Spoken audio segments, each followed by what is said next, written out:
माळे महाराज लक्षात ठेवा. तुलसी काष्ट संभूतम. आणि दुसरा प्रकार असा की 16,108 पैकी आपण जे कार्तिक महिन्यामध्ये दरवर्षी लग्न लावतो. तुलसी मुले राधा दामोदर चिंतन सावधान. भगवंताची धर्मपत्नी सुद्धा आहे ती तुळशी. महाराज या तुळशीचे किती फायदे. आम्हाला कोरोनामध्ये तुळशीची किंमत कळायची, तोपर्यंत नाही. तोपर्यंत आम्हाला वाटलं की जसं फुलं वाहतात डेकोरेशनसाठी आणि बाकी सगळ्या रंगाची फुलं प्राप्त होतात, पण हिरव्या रंगाचं काय व्हावं म्हणून हिरवा रंग त्या तुळशीचं. त्याच्यातही प्रकार भरपूर आहेत. राम तुळस, कृष्ण तुळस. काळे पानं असते कृष्ण तुळस, हिरवे गडद पानं असते तर ती राम तुळस असते. महाराज तेव्हा कळलं आम्हाला जर एखाद्याच्या SpO2 लेवलची, रक्तातल्या ऑक्सिजनची लेवल जर 90, 80, 70 पर्यंत आली, लगेच त्याला काय म्हणायचं कोरोनाच्या काळामध्ये, घाला त्याच्या तोंडात तुळशीचे पान. का? तुळशीचे पानं त्यांनी कचा चवून खाल्ले महाराज. जरी ती वनस्पती असली तर आपल्याला पूजनीय, लक्षात ठेवा महाराज. त्याच्या परिणामी काय त्याला फलाची प्राप्ती व्हायची तर ते तुळशीचे पान खाल्ल्यानंतर ऑक्सिजन लेवल लगेचच वाढायची. 10नी, 15नी, 5नी, 7नी एवढ्या पॉइंटनी ती वाढायची. म्हणून कोरोनामध्ये आम्हाला त्या तुळशीचं महात्म्य कळालं. बर महाराज, जगातलं एकमेव हे झाड आहे, एकमेव हे रोप आहे तुळशी नावाचं, की ज्याचं जन्मल्यापासून तर इहलोकीची यात्रा संपेपर्यंत ती वाळूच तर वाळल्यानंतर सुद्धा त्याचा कायम प्रत्येकाला फायदाच होतो महाराज, नुकसान काहीच नाही. ज्याच्या घरापुढं तुळस आहे तिथं जेवायला श्रीमद आद्यगुरु शंकराचार्य स्वामी महाराज सुद्धा तयार होत होते. लक्षात घ्या. मला माहिती हे फार मोठं वाक्य आहे, पण ते सिद्ध करू शकतो मी, तेवढी माझ्यात नाथ महाराजांच्या कृपा आहे म्हणून सांगतो. कारण तिचे असे, लक्षात ठेवा की तुळस ही ऑक्सिजन जास्त त्या ठिकाणी प्रमाणात देते. आपल्याला जो प्राणवायू आपण ज्याला म्हणतो तो जास्त प्रमाणात देते. म्हणूनच ज्या घराच्या बाहेर तुळस आहे महाराज, त्या घरात तुम्ही त्या अंगणात जरी त्या ठिकाणी प्रवेश केला ना, तुम्हाला प्रसन्न वातावरण त्या ठिकाणी निर्माण होतं. कारण की ऑक्सिजनची भरपूर प्रमाणात त्या ठिकाणी उपलब्ध होत असतं तिथं. म्हणून बरं तुळस लावली, त्याच्या मंजुळा, त्याचे पानं, तुळशीचे पानं तुम्ही भगवंताला समोर अर्पण करू शकता त्या ठिकाणी. आणि आल्या केल्यानंतर तुम्हाला जर यदा कदाचित, तिचा नियम आहे, दशमी, एकादशी, द्वादशीला तुळस कधी तोडू नये, लक्षात ठेवा. ती सुद्धा संध्याकाळच्या आत, सूर्यास्ताच्या आत त्या ठिकाणी तुळशीचे पानं तोडलेले तर चालतात. पण दशमी, एकादशी, द्वादशीला तुळशीचं पान खाऊ पण नाही आणि तुळशीचं पान तोडू सुद्धा नाही, असा नियम. बर, या तुळशीला लावलं, योगायोगानं ती मोठी झाली, 1 वर्षाची झाली, चांगलं मस्त डोलेदार अगदी दिसायला लागतं, पाहिलं की प्रसन्न वाटलं पाहिजे तिच्याकडे, एवढी झाली. आणि योगायोगानं तुमच्या पाहुण्याचं लग्न निघालं जवळचं, मावशीच्या पोराचं, आणि तुम्ही गेले महिनाभर घराला कुलूपलं आणि घरात कुणीच नाही तिला पाणी टाकायला, आणि यदा कदाचित हुकून चुकून ती वाळली. की सगळ्यांना शेजारी चांगले मिळतात अशी गॅरंटी नसती. नाही आलं लक्षात द्या, विषय सोडून जाऊ द्या, काय आला ताण घ्या तुम्ही. असो, हा, सगळ्यांना शेजारी चांगले मिळतील अशी गॅरंटी आपण घेऊ शकत नाही. यदा कदाचित कुणीच पाणी टाकलं नाही, ते झाड वाळलं, ते रोप वाळलं, पानं गेले, मंजुळा गेल्या, सगळंच गेलं. ते काढायचं कुंडीतून आणि फेकून नाही द्यायचं. ते आमच्या पैठणला, पंढरपूरला, आळंदीला घेऊन यायचं वारीच्या वेळेस येताना किंवा आले त्यावेळेस दर्शनाला. आल्यानंतर आमच्याकडं कातणारी मंडळी आहे, त्या तुळशीच्या खोडापासून, त्या काष्टापासून मणी तयार करतात. त्याला कातणारे म्हणतात. मग त्यांच्याकडून कातून घ्यायचे, मणी करून घ्यायचे. मोठं खोड असेल तर मोठे मणी, छोटं खोड असतील तर छोटे छोटे मणी. उरलेली सगळे त्याच्या काड्या कुड्या त्यांना सांगा फेकून नका देऊ, आम्हाला वापस द्या. त्या घरी आणायच्या, एखाद्या मातीच्या पंटीमध्ये, कटोऱ्यामध्ये घ्यायच्या, त्या सगळ्या काड्या त्याच्यात टाकायच्या, त्याच्यात चांगलं 2 चमचे चांगलं तूप टाकायचं, साजूक तूप, आणि लावायची त्याला काडी.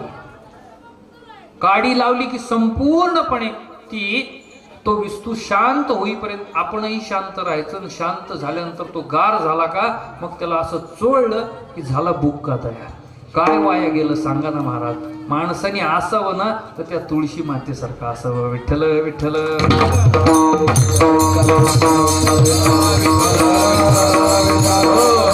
दुसरा विषय नाथ महाराज सांगतात की गळ्यात का घालायचं. इथं तुळशी माळ आता नवीन फॅशनमुळे हातात घालायला सुरुवात केलं.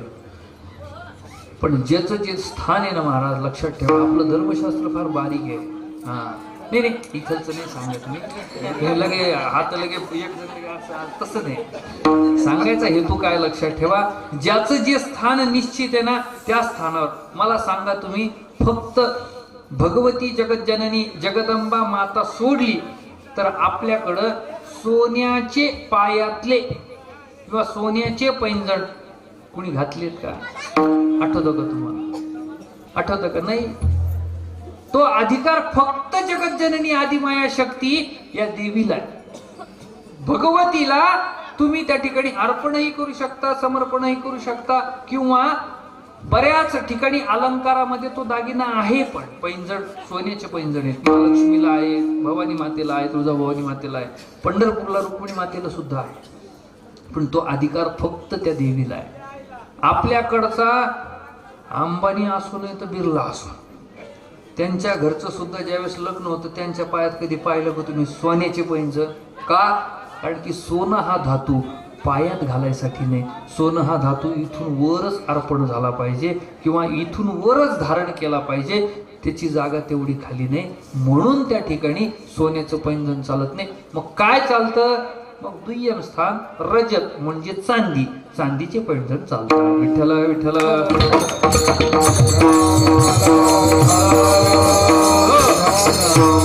त्याच्यानंतरचा दुसरा विषय, गळ्यात तुळशीची माळ का? कारण की ती तुळशीची माळ आपण गळ्यात घातल्यानंतर आपला जो गुरुमणी आहे, हा मेरुमणी गुरुमणी काय म्हणायचं ते जे समजायचं ते त्या ठिकाणी हा मोठा मणी, सगळ्या मण्यापेक्षा मोठा मणी थोडक्यात. आणि हा जो असतो हा आपल्या हृदयस्थ असावा. कारण त्याचं तिथं जिवंतपणी त्या ठिकाणी ऑक्सिजन देत असेल तर मेल्यावर सुद्धा ती ऑक्सिजनच देणार आहे ना, लक्षात ठेवा. तिचे फायदाच आहे ना, तोटा हा नावाचा प्रकारच तिच्यात नाही. मग ती जर हृदयस्थ आपण त्या ठिकाणी विराजमान केली तर दोन अर्थ आहेत त्याचे. का हृदय म्हणजे गळाच का? तुळशी माळ गळाच का? नाथ महाराज सांगतात त्याचं कारण आहे की एक तर ती भगवंताची धर्मपत्नी आणि भगवंताला अत्यंत निकटवर्ती आहे, म्हणजे जवळची आहे, म्हणून ती आपल्या गळ्यात धारण करा. एक अर्थ घ्या. आणि दुसरा अर्थ घ्या, ही जर धारण केली तर तुमच्या ऑक्सिजनची लेवल ही कायम त्या ठिकाणी स्ट्रॉंग राहील, कायम भरपूर राहील, जेणेकरून तुम्हाला अटॅक, छातीचे विकार, बायपास, काय ते 2-4 ब्लॉकेज विकेज हा प्रकार राहणार नाही. म्हणून तुळशी माळा गळा. विठ्ठल विठ्ठल. आता गोपीचंदन टिळा, ह्या टिळ्याला हे गोपीचंदन आहे. चंदनाचे भरपूर प्रकार आहेत, तुम्हाला माहिती तेवढेच माहिती. आपल्याला एक गोपीचंदन आणि अजून कोणतं फार झालं एखादा जास्त ज्ञाता असेल तर त्याला माहिती आहे रक्तचंदन. लाल रंग ज्याचा होतो उघडल्यानंतर त्याला रक्तचंदन म्हणतात. पण लक्षात ठेवा अजून भरपूर चंदनाचे प्रकार आहेत. ही आमची मधली काडी काही उभी हे कृष्णचंदन आहे, जे काळं येतं. आपल्याला माहिती आहे श्लोक, कस्तुरी तिलकम ललाट पटले. बऱ्याच ठिकाणी तुळशी माळ गळा घे, कस्तुरीचा टिळा घे, अर्धांगी रुक्मिणी विंझणे वारीची गोपी बाळाले. नाथ महाराज वर्णन करतात बरं का. भगवंताला लावायचा तो कस्तुरीचा टिळा, आपण लावायचा तो गोपीचंदनाचा. गोपीचंदन कुठून प्राप्त झालं तर त्या वृंदावनला ज्यावेळेस जिथं रास क्रीडा झाली त्या रास क्रीडेच्या भगवंताच्या चरणस्पर्शाने आणि सगळ्या गोप गोपिका गवळणींच्या पदस्पर्शाने जी रास क्रीडेच्या खालची माती होती ती माती म्हणजे हे गोपीचंदन, म्हणून गोपीचंदन.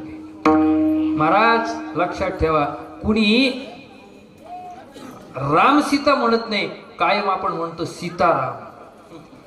कुणी कृष्ण राधा म्हणत नाही किंवा कृष्ण रुक्मिणी म्हणत नाही, रुक्मिणी श्रीकृष्ण परमात्मा असं म्हणतात किंवा राधा कृष्ण म्हणतात. त्याचं बोली भाषा काय? गोपीचंदन. म्हणजे तिथलची ही माती आहे ती आपल्या जर यदा कदाचित हे पुंड्रगंध आहे. कोणतं आहे? ऊर्ध्व आणि पुंड्र. ऊर्ध्व म्हणजे उभं, पुंड्र म्हणजे पोकळ. असं जर हे लावल्यानंतर कशाचं चिन्ह आहे ते? कशाचं चिन्ह आहे त्यातही भरपूर भानगडीत. अजून मी पुढचं बोलत नाही, प्रत्येक संप्रदायाचं गंध वेगळं आहे. त्या भांडणात आपल्याला जायचं नाही. कोणाचं असं आहे, कोणाचं असं आहे, कोणाचं खालून काय, जाऊ द्या आता ते जाऊ द्या. मला सांगण्याचा हेतू तुमच्या लक्षात येण्यासाठी मी बोलतो. मला एवढंच त्या ठिकाणी सांगायचं, हे ऊर्ध्वपुंड्र लावण्याचं कारण काय, तर हे जे नक्षी, हे जे डिझाईन होतं तयार, ही रांगोळी तुमच्या भाषेत, ही जी तयार होती, याला भगवंताचे चरण त्या ठिकाणी आहेत असं त्या ठिकाणी संबोधल्यानंतर ते एका ठिकाणी बऱ्याच ठिकाणी लावावं लागतं. आता तेवढा वेळ नाही माझ्याकडे, त्याचंही त्या ठिकाणी सेपरेट एक कीर्तन झालं असतं आपलं. फक्त तुळशी माळा गळ्यात गोपी चंदन टिळा एवढ्याच चरणावर हे ऊर्ध्वपुंड लावायचं की भगवंताचे चरण कायम जर माझ्या मस्तकी असतील तर त्याचा आशीर्वाद मला प्राप्त होईल, जेणेकरून माझ्या या मेंदूमध्ये, या डोक्यामध्ये वाईट वेगळे विचार येणारच नाही. मी कायम हरिभक्ती करत राहील. हा त्याच्या मागचा खऱ्या अर्थाने मूळ मुद्दा आहे. म्हणून तुळशी माळ गळा, गोपी चंदन टिळा, हृदयी कळवळा वैष्णवांचा. वरचे दोन्ही जे आहेत अर्ध्या चरणाचे लक्षण, हे बाह्य लक्षण आहे. आणि आंतरिक लक्षण कोणतं आहे तर ते हृदयी कळवळा वैष्णवांचा. म्हणजे काय, वैष्णवांच्या संबंधाने ज्याला हृदयामध्ये ज्याच्या ममत्व भाव आहे, जे माझे वैष्णव म्हणलं जातं, असा असणारा तो. हा दुसरा मुद्दा घ्या. विठ्ठल विठ्ठल.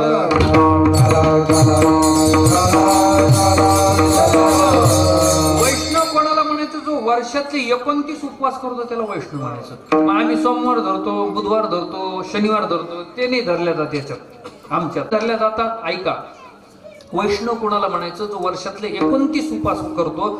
वैश म्हणजे 20 आणि नव म्हणजे 9. किती? 20 आणि 9 म्हणजे किती झाले? 29 उपवास. कोणते उपवास आहे का? 12 महिन्यातील 12 शुद्ध एकादशी चैत्र ते फाल्गुन, आणि 12 महिन्यातील 12 वद्य एकादशी कृष्ण एकादशी.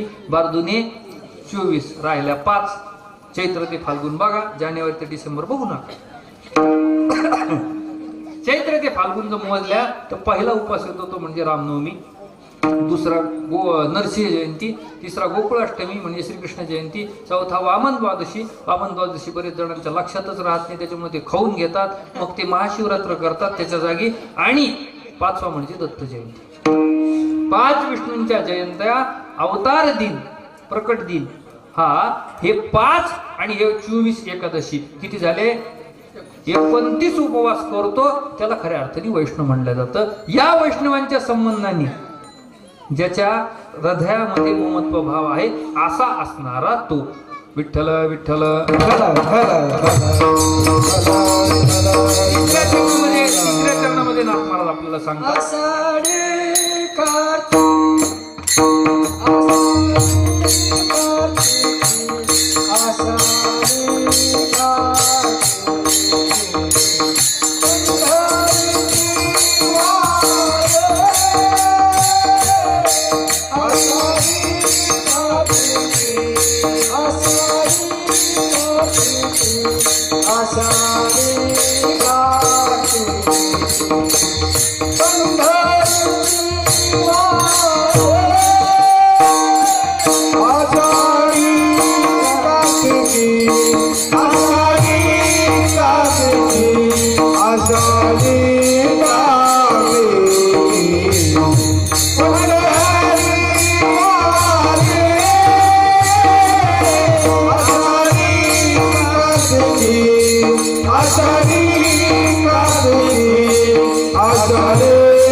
आषाढी कार्तिकी पंढरीची वारी साधन निर्धारी आण नाही. आता बघा नाथ महाराज वेदांत किती सोप्या पद्धतीने सांग. 4 प्रकार इथं प्रामुख्याने महत्वाचे. एक प्रकार आहे तो बऱ्याच ठिकाणी बऱ्याच वेळेस साध्यामध्ये दुःख आहे, साधनात सुख आहे. पहिला प्रकार. दुसरा प्रकार साध्यात सुख आहे, साधनात दुःख आहे. तिसरा प्रकार दोन्ही मध्ये दुःख आहे आणि चौथा प्रकार दोन्ही मध्ये सुख आहे. आता उदाहरण जर द्यायचं ठरलं तर याच वारीच्या संबंधाने आषाढी कार्तिकी पंढरीची वारी जर यदा कदाचित नाचत जाऊ त्याचे गावाले खेळ्या सुख देईल सवारी. हे सुख प्राप्त करण्यासाठी आपण काय करतो? नाच, हरिपाठ म्हणत, काकडारती, नाटाचे अभंग, गवळणी, भारूड, कीर्तन, प्रवचन हे सगळं करत करत करत करत काय गाठतो? पंढरपूर गाठतो. पंढरपूर गाठतो. हे गाठताना महाराज पायात जो काटा रुतला किंवा घुसला तर पाय टमच्या टम फुगतो, तरी सुद्धा आपण त्या गोष्टीची तमा न बाळगता ती वारी पूर्ण करतो की नाही? करतो का नाही सांगा? मग इथं काय म्हणायचं की साधनात दुःख आहे पण साध्य काय? पायात किती का मोठा काटा घुसला, मग गँगरिंग जरी झालं तरी ज्यावेळेस पांडुरंगाच्या चरणावर आपण नतमस्तक होतो, त्याचं दर्शन घेतो, तो आनंद महाराज ते दुःख विसरायला लावतो की नाही? पायात घुसलेल्या काट्याचं तसंच आहे. हा एक प्रकार घ्या. दुसरा प्रकार, एखाद्याला शक्यच नाही पण मनोभावे खूप इच्छा की आपल्याला पंढरपूरची वारी करायची, तर त्याची गाडी काढतो मोठी, BMW, लँड क्रुझर, अजून कोणती फॉर्च्युनर, इनोवा, काय काय भरपूर मोठ्या मोठ्या गाड्याचे प्रकार. ती अजून कोणती डिफेंडर, ती सध्या फार ट्रेंडिंगला आहे की नाही? कोणती डिफेंडर. आपल्यासारख्याचा नाद नाही तो, म्हणजे लाग नाही तो. नाद तर करतच नाही आपण.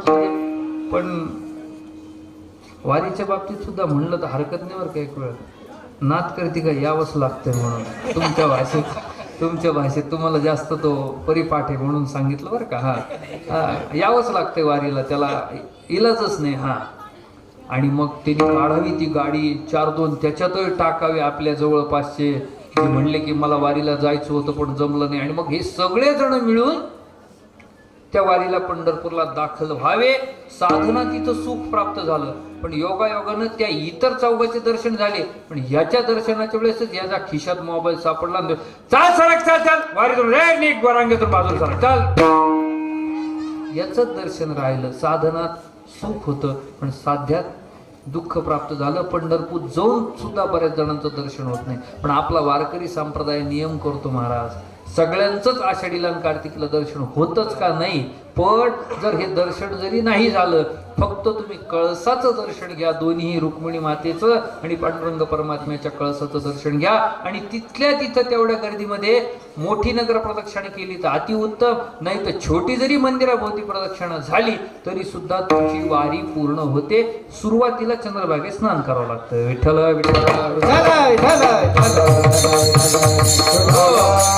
हेच रेकॉर्ड करून परत ऐकवणार मलाच परत मीच घाबरणार उद्या सकाळी मलाच आल्यानंतर, अरे तुम्ही म्हणले चंद्रभागे स्नान करायचं सांगितलंच नाही, असं नको व्हायला म्हणून. आणि मग हे झाल्यानंतर साध्यात त्या ठिकाणी दुःखाची प्राप्ती झाली पण साधन सुख सुलभ होतं, सुख देणार होतं. आता दोन्ही दुःख कसं सांगायचं? आमच्या पैठणून निघाला बुवा एक जण, बळजबरी ढकलला त्याच्या घरच्या माणसानं, जा वारीला. आता वारीचा नियम आहे, द्वैत सारोनी सारोनी माळ मी घालीन, हाती बोधाचा झेंडा मी घेईन, भेद रहित वारीसी जाईन, आईचा जोगवा मागे. महाराज सांगतात ना, भेद मनात त्या ठिकाणी न ठेवता अभेद रूपी ती वारी आहे, लक्षात ठेवा. आणि मग या वारीला बळजबरी ढकललं, त्याला एक ताट दिलं, एक तांब्या दिला, त्याचं अंथरून पांघरून दिलं, काही कपडे दिले आणि ती पिशवी भरली ना, जा आता वारीला जा म्हणे. इथं काही उपयोग नाही, किमान तिथं गेल्यावर विठ्ठल तर करतात म्हणे. गेलं बा बळजबरी. ज्येष्ठ वद्य सप्तमीला नाथांचा पालखी सोहळा तुकोबारायनाथ महाराज सोबतच निघतात. ते देऊन आम्ही पैठणून निघालो आणि योगायोगानं दुसऱ्याच दिवशी पहिला मुक्काम आमचा चनकवाडीच्या दुसऱ्याच दिवशी पाटेगाव, नदीच्या पलीकडं गोदावरी पात्राच्या पलीकडं एक पाटेगाव नावाचं गाव. त्या पाटेगावला यांनी पाहिलं ते बफेचे टेबल मांडलेले असे दोन्ही दुतर्फा, आणि जे वारकरी जे येतील वारी करणारे हे सगळे, त्या सगळ्यांना काही चिवड्याचे पॅकेट गावकरी देतात ना आता, चिवड्याचे पॅकेट, बिस्किटाचे पुडे, बिस्किटाचे ते असे 2-2, 5-5 रुपयावाले. आता बिस्किट 5 रुपयाला राहिलं नाही हो, 10 रुपयाला झालं ते पार्लेचे. असं ते सगळे वाटप करण्याचा कार्यक्रम त्या गावकऱ्यांनी आयोजित केला. याला वाटलं यालाच म्हणते वारी, याला काय वाटलं, यालाच म्हणते वारी, याला म्हणते वारी. बस त्यांनी ठरवलं. पाटेगावला गेला, किराणा दुकानामध्ये 15 रुपयाच्या गोण्या घेतल्या, 50 किलोच्या, आणि बस्तपैकी आपल्या पिशवीत ठेवल्या. एक गोणी काढली की लगेच बिस्किटाचे पुडे गोळा करणे, चिवड्याची पॅकेट गोळा करणे, हे सगळं गोळा करत पंढरपूर आलं. यांनी 20 दिवसात आंघोळ नाही, स्नान नाही, काही नाही महाराज. फक्त एकच उद्योग, 3 काय 6 गोण्या भरल्या त्याच्या. किती गोण्या भरल्या? 6 गोण्या. सगळं लक्ष जे होतं दशमीला पोहोचेपर्यंत त्या गोण्यावरच यायचं. हे कुणी म्हणायचं, अरे जा बाबा स्नान कर, अंगाचा वास सुटला तुझ्या. ते गोण्याकडे कोण लक्ष ठेवेल. शेवटी चंद्रभागेमध्ये थांबला वाळवंटात, आणि वाळवंटात थांबल्यानंतर त्या ठिकाणी त्या 6 गोण्या मांडल्या, त्याची ती पिशवी मांडली. पण त्याच्या सोबतचे जे होते आमच्या पैठणची काही मंडळी, ते त्याला सांगू लागले, अरे बाबा 20 दिवस झाले तू स्नान केलं नाही, त्या अंगाचा वास सुटला, जा चंद्रभागे स्नान तुका मागे याची दान, जा सांगितलंय म्हणले वारीमध्ये करावं लागती. बर, तो म्हणला मी करायला तयार आहे, माझ्या 6 गोण्याकडे लक्ष ठेव. ते म्हणे ठेवतो बाबा, तू जा. त्यांनीच त्याला साबण दे, उपरण दे दिलं. बळजबरी लावू नये. नियम सांगतो शास्त्रात, नदीमध्ये स्नान करताना ठिकाणी साबण लावू नये. तो गेला कसं आता ती 20 दिवसाची कशी असेल स्नान, तुम्ही ते विचार करा. जाऊ द्या, मला सांगण्याचं त्या ठिकाणी अजून एखाद्याला उलटी व्हायची वेळ येईल. असो ते झालं कसा बसा, तोपर्यंत त्याचे ते मित्र गायब आणि त्या 6 गोण्या पण गायब झाल्या. जिथं गोण्या ठेवल्या होत्या तिथं मात्र एक मोठं संदूक, एक चांगलं नक्षीदार पितळी कुलूप त्या पेटीला, संदूक म्हणजे पेटी जुन्या काळची, आणि ती पेटी ठेवलेली तिथं. चांगलं कुलूप भारी एकदम पितळ्याचं त्या ठिकाणी ते कुलूप. त्याला वाटलं गेल्या गोण्या कुठं खिशातून आपण खर्च करून आणल्या. पांडुरंगाने आपल्याला जाता जाता प्रसाद दिला. त्याला वाटलं याच्यात हिरे माणिक जवाहरात सोनं चांदी निघाल. घेतलं. पंढरपुरात गेला एका किराणा दुकानावाल्याकडून परत एक गोणी घेतली, ती संदूक ती पेटी टाकली गोणीत आणि लगेच गाडी पकडली. सकाळी आषाढी एकादशीला पैठणला पोहोचतो. घरचे विचारू लागले, अरे कस काय तुम्ही आले, काय आले म्हणले. पांडुरंगाने मला दशमीला दर्शन दिलं म्हणे. काय दिलं हे पा म्हणे, दर्शन तर दिलं, ही भेटवस्तू दिली म्हणे. काढली ती गोणीतून. याच्याकडे कुठं तिची किल्ली होती महाराज. कुलूपच भारी, पण किल्ली याच्याकडे नव्हती. यांनी काय केलं, ते म्हणले याला तर कुलूप आहे. घरची माणसं म्हणले काहीतरी गडबड करून आले. काही गडबड केली नाही म्हणले. थांब. बाहेर गेला, मोठा दगड आणला, त्या कुलपावर घातला. 2-3 फटक्यात त्या ठिकाणी ते कुलूप निघालं. कुलूप जसं निघालं पाडलं. ती पेटी जशी उघडली, ते संदूक जसं उघडलं त्याच्यात काय निघाव, वस्त्रा, कटिंगचं सामान, कात्री, कंगवा.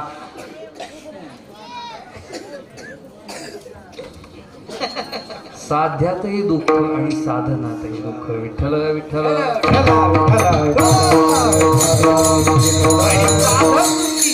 साधक वृत्तीने हीच वारी केली तर वारी केल्यानंतर परिणामी साध्यातही सुख आणि साधनातही सुख. महाराज भजनात किती आनंद आहे, भजनात किती आनंद आहे.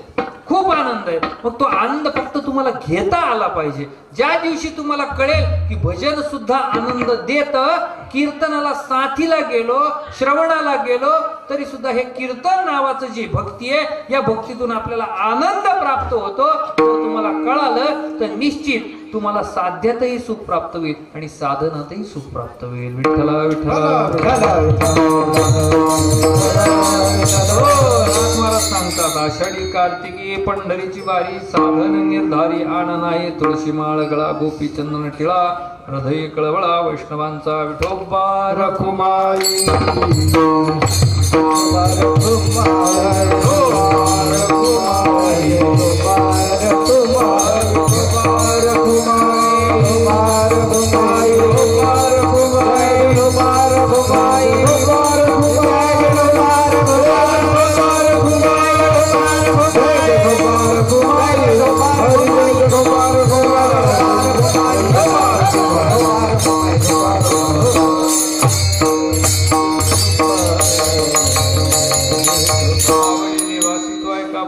नामाचा उच्चार रात्रंदिवस, तुळशी माळगळा गोपी चंदन टिळा, हृदय कळवळा वैष्णवांचा. आषाढी कार्तिकी पंढरीची वारी, साधन निर्धारी आण नाही, तुळशी माळगळा गोपी चंदन टिळा.